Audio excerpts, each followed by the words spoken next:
Na-predict nga ba ng The Simpsons ang susunod na Santo Papa? Mga kaibigan, alam naman natin na kilala ang The Simpsons sa mga nakakagulat nilang hula na forecast nila dati si Donald Trump, pati ang mga smartwatches at nangyari nga ito.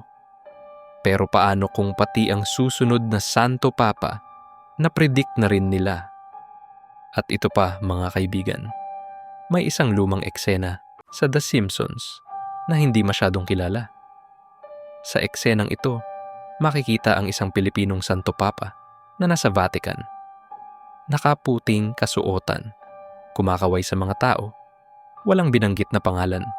Pero may mga fans na nakapansin na kamukha raw ito ni Cardinal Luis Antonio Tagle, isang tunay na Pilipinong kardinal na isa sa mga pinag-uusapang posibleng maging susunod na Santo Papa.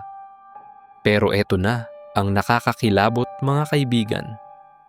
Noong ika-12 siglo, may propetang si Saint Malachy na nagsabi na ang huling Papa raw ay tatawaging Petrus Romanus o si Peter the Roman. Isang pastol na mamumuno habang dumadaan sa matinding pagsubok ang mundo. Pero si Cardinal Tagle ay may dugong Italyano. At kung siya nga ang mapiling papa, posible rin na piliin niya ang pangalang Peter, isang pangalang matagal nang hindi ginagamit ng alinmang Santo Papa. Kilalang kilala na siya sa buong mundo.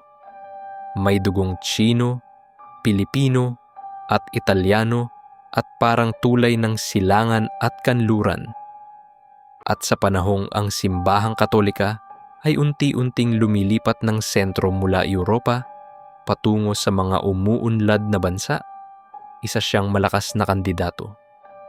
Kung nakita mo ang clip, comment mo lang Simpsons.